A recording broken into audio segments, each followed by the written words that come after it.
So maybe I'll kickstart with a very generic question, which maybe is relevant to all of you. And Parthiv, maybe you go first with this. As next gen leaders, you've in a family business where tradition often runs quite deep. What has been the most significant change that you've introduced to bring a fresh perspective into your family business, with still respecting the legacy that's been created, by the family over time? Thank you for inviting us and honoring my family with such a wonderful, distinguished award. In terms of family business, I think since most of us over here represent that, the core to any family business is its values and principles that has led it to go across generations. And it's very important to not only value that, respect it, but not admire it. And when I say that, I mean is that the value system is, while being a pillar to growth and a foundation in which the enterprise was built, if we admire that too much, it can become a bottleneck and a restriction in the way you can do things and what you can do, looking at the different market challenges and different opportunities that today India is presenting. So I think respecting that, but not being in awe of that, is very critical, and using it in the true sense of what it's meant and the philosophy behind it, instead of it being a diktat on what should be and should not be done.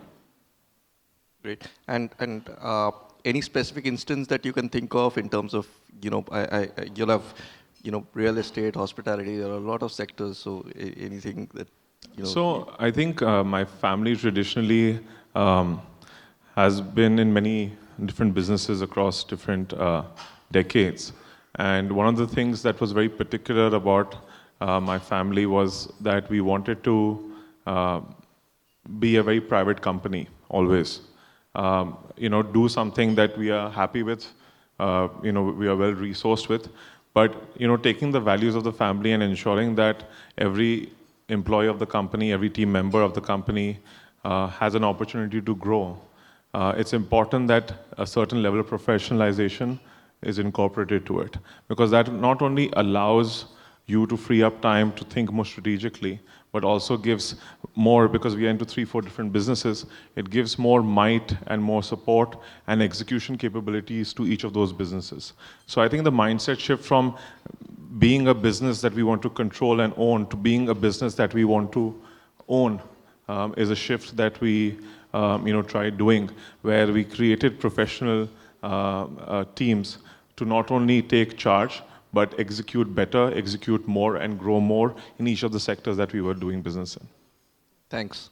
Mirik, from your perspective, any specific instance or action? Firstly, I think I am clearly underdressed for this panel, so one lesson learned in that. But I think, look, one of the things that, so we are an interesting family, and from a generation point of view, we within the family have a half generation gap. So in a way, the transition is a bit better. But with this, there's always this thing that I keep on thinking, what got you here won't get you there. So one of the things is the journey from 0 to 1 is quite different from journey to 1 to 10 and 10 to 100.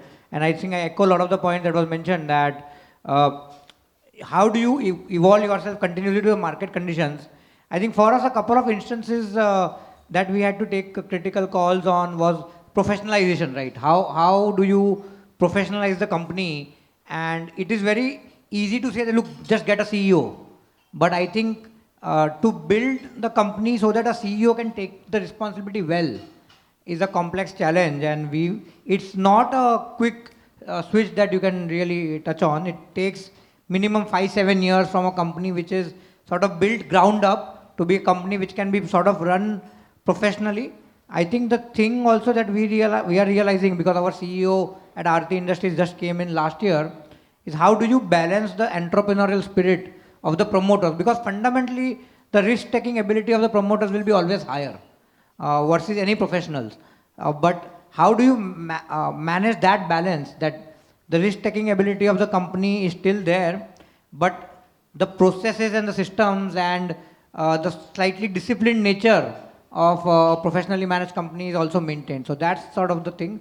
One example for us always been around research and development, and one of the internal debates that we were always having, so like a decade ago, of how much should we spend on R&D, and these are all times where you have to decide the course of the company, and we were able to at the time internally align on, after some much deliberation, that we need to really spend on R&D quite a lot, and that is now after 7-8 years starting to prove results. So I think those are a couple of instances, professionalization and R&D, where some of the decisions have to be taken.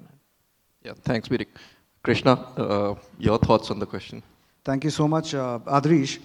Adrish, I would like to recall a lovely proverb, which says that when a clown walks into the palace, he doesn't become the king. Rather, the palace becomes the circus. What does this mean? Is that, in very simple terms, leadership is not about, it's not about taking a status or a position. It's defined by a character. And for an entrepreneur, or rather I would say for a second generation taking the charge of the family business, for us, it was, we failed 6 times, we failed 6 times, and the 7th time was when we became successful. And the transition and the mindset of an entrepreneur has to be like a first generation, because I have heard somewhere that 80% of the world's millionaires and billionaires are the first generation entrepreneurs, and only 15 or 20% comes from the inheritance. And I feel that being a second generation, if you don't think like a first generation, you are not going to run your business. So I think the shift of mindset is extremely important than anything else in this world. Danda to baki sabko karne aata hai. The resilience is very important. And I'm sure, your father, whoever founded the business, would be happy with this, thought process. You don't necessarily find it common across, many family businesses. So I think you must be proud of that. Yeah. Thank you so much. Given that, y'all are now into multiple generations within the businesses, was there any exercise in terms of putting through kind of a formal, constitution, framework with respect to within the family as the businesses are expanding and the families are moving to multiple generations? Is there anything that, any of you have done within the family? Maybe you can share thoughts. Mirik first. There's no sort of formal MOU as such, but again, as we expanded, there are like multiple publicly listed companies which sort of the family manages in some proportion, and there is now I would say, a stable equilibrium in terms of who is focusing on and who is advising on and who is sort of taking ownership of the growth phase. I think the question of the ability to get to a constitution, I would say that's an ideal thing. But again, I think as many of the people on the stage will agree, family dynamics are there, and every family will have its own unique dynamics, and to be able to get to a family constitution may or may not be feasible. In our case, we are at that level that there is enough clarity in the system, what people are doing, and sort of we are happy with that. Yeah, and I guess in a way, listed companies versus privately owned companies, it matters as well. Once you're in a listed space, the governance, responsibility, all of them automatically. I think we were in luck in that, because all of our companies are listed, so it automatically, so even if we don't want to do anything, there is obviously a compliance and a broader governance that is there that will take on board. So in a way, yes. For us, I'm the only child to my parents. We've never really thought of it, but I love saying stories. My younger son, he's here, he's 12 years old, and my elder one is 15 years old. We were just going on a drive one day, and we were just discussing, we have to buy a house over here. Ye ghar lete hum. So he loved that place so much that, Papa, we have to really buy a house over here. My elder son said, no, Papa, I think Nanu, my father-in-law, his building is going into redevelopment, and he said, I want to buy a house in the Nanu's building, And my younger one says that, Papa, let me and my children, my wife, stay in this building. My elder one says that, I'll stay in Nanu's house. Then we were wondering, me, my wife, and my mother, and we were thinking, where should we stay? You'll be there where you all are. That's the time I thought that, there should be a succession planning, which is the most important thing. And the next day I tell my CFO, please register a trust. A very early start, I must say. All of this. Parthiv, your thoughts?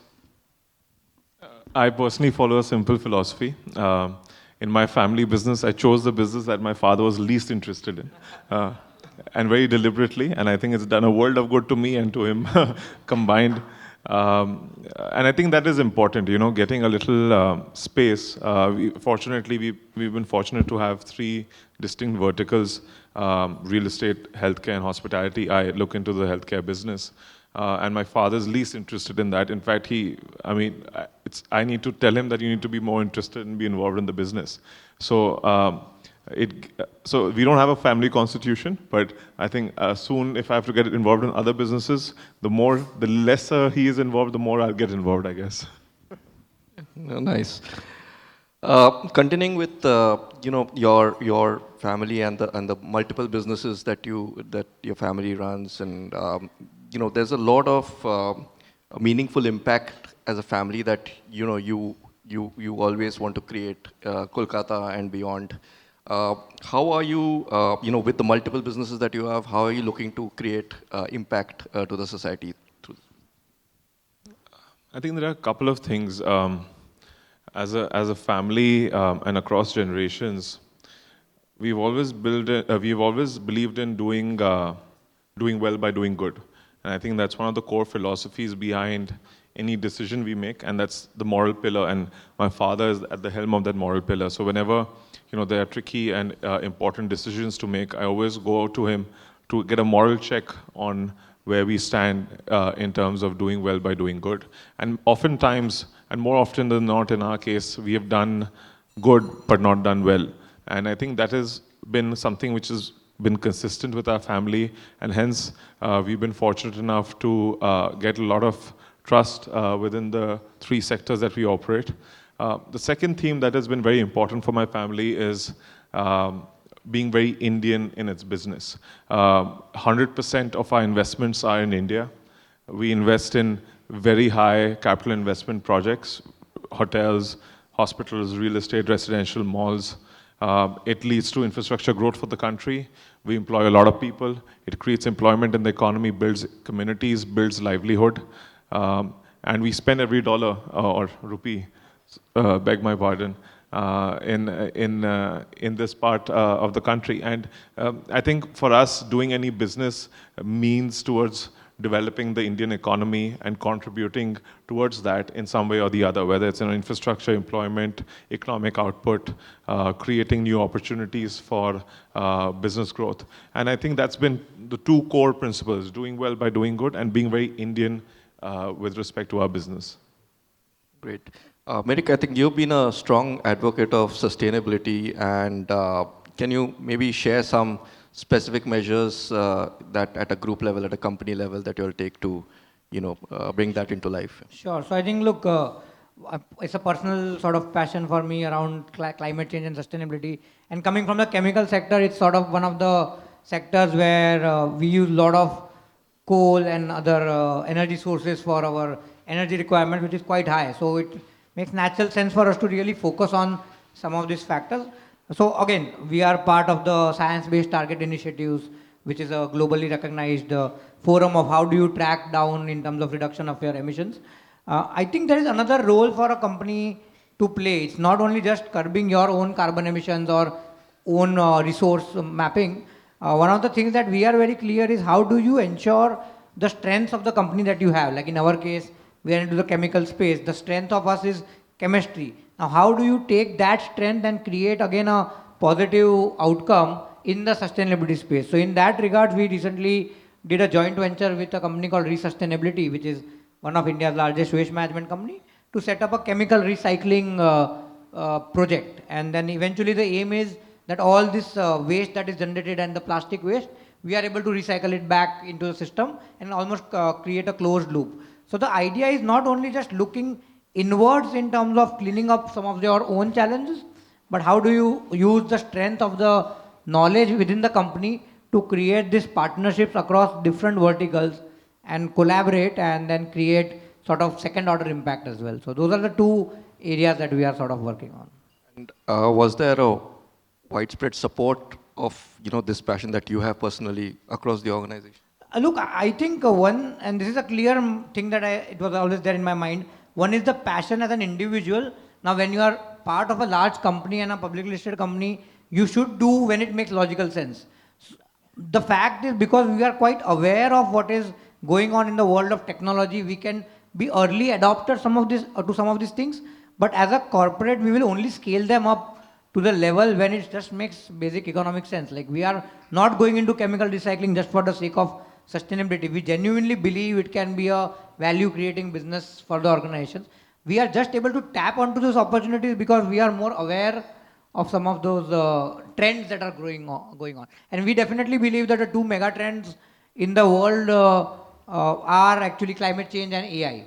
And if we are able to sort of preempt some of those changes, then we will be better placed to take on to the opportunities. Sure, thanks. Krishna, sorry. You got into the business in 2016, around that time. 2016 we started the manufacturing, yes. And it was a difficult phase, and then you shipped the business, you brought it to a successful IPO in 2024 to being the largest additive manufacturer. What was the driving force in terms of this entire growth journey? I can talk for hours and hours on this, but very important, the role that played in my life was I am a hardcore marketing professional, and this is what I love to do in my business. And in fact, after multiple failures, we ventured into manufacturing in 2016, which changed the entire fortune for the company. Just a short story, if I can share. When I wanted to join my father's business in 2006, and he asked me suddenly that, what do you want to do? I said, I want to join you. He said, join me, but what are you good at? At least, that one skill that you have, if you can just tell me, or probably I can put you in that area. I was completely stunned, and I said I didn't have an answer. And I was thinking. I said, what do you want to do, Krishna? That, how can you imbibe yourself in this business? And I suddenly thought, I want to join my father's business, and I want to get into marketing. And I told my dad that, I want to get into marketing, and I'll join the business from tomorrow. I said, nothing. He said, nothing doing. Go out, get an experience first. I will test you, and then I will understand whether you're good at it, and then I will give you that area. कुछ भी समझ में नहीं आया, मैंने दुनिया का सबसे वर्स्ट जॉब सिलेक्ट किया, credit card marketing sales. I got a job in a bank, and I went to my dad. I was like, मेरे को बैंक में जॉब मिल गया, and I will be getting a seat, a tie, and what an aura that was. First day at the bank, the boss comes and says, सब लोग, everybody go to the basement.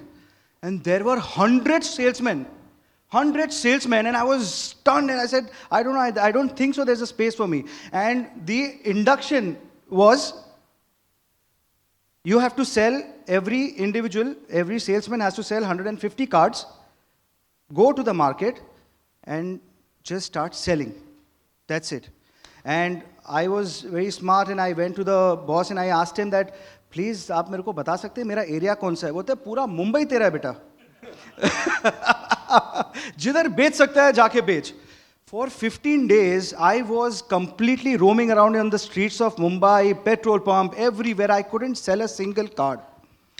And one day, I was just crossing by a street, and the man comes, and I offered him that, sir, please जरा एक credit card ले लो ना मेरे से, मेरा 15 दिन से एक card बिका नहीं है, 150 का target है. Within a fraction of a second, he says, बेटा एक क्यों? 5 दे मुझे. 15 days, 5 cards सुन के I was stunned, and I was like, 5 card? He signed 5 forms. I sold that moment What should be my next step? Should I be thinking, अरे यार 5 card बेच दिया, अभी आगे बढ़ो. I stood there for 15 minutes thinking, अरे ऐसा क्या चीज़ है यार उसको 5 कार्ड buy करने को. I just asked him and he took 5 cards. That one moment, what was it? I stood there for 15 minutes. After 15 minutes, I realized this man, when I was conversing with him, he was smelling of alcohol. Immediately, my head turned कि यहाँ पे कहीं तो बार है. I turned around, National Bar. My next step was, I go to the bar and tell Shetty अन्ना मेरे को खाली 1-2 घंटा दे दो, मेरे पास जॉब नहीं है, मेरा जॉब जाएगा, मेरे को बेचने का 150 का टारगेट है. He allowed me 3 hours from evening 6 to 9 p.m. I sold 375 credit cards. You know why this story I normally say is because entrepreneurs, they never wait for the opportunity to come on their doorstep. They create opportunities. And that's what we did with Platinum Industries. We built and we created opportunity for the entire Indian industry.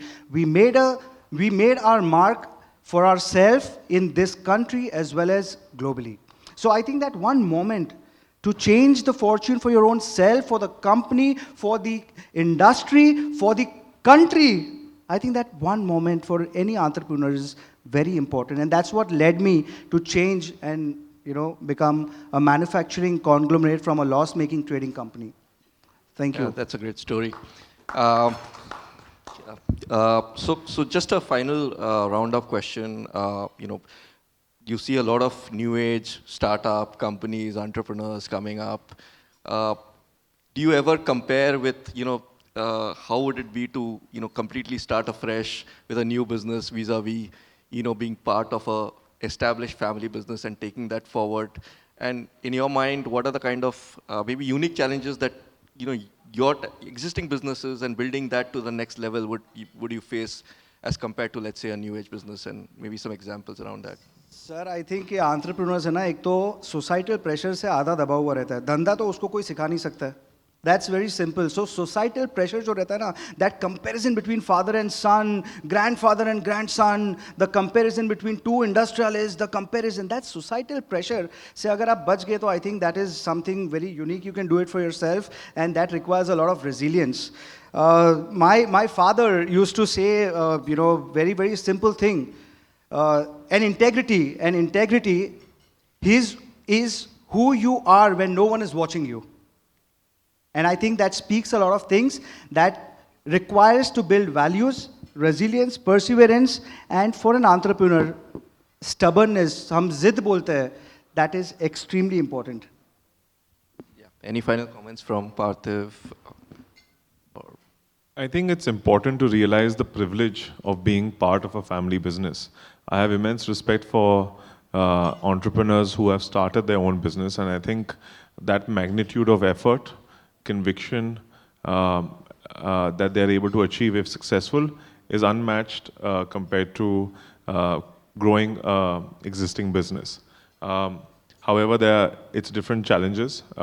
As one of the main challenges he spoke about was about building your credibility in an organization that has no reason to believe in your credibility apart from the fact you're someone's son or daughter is not enough.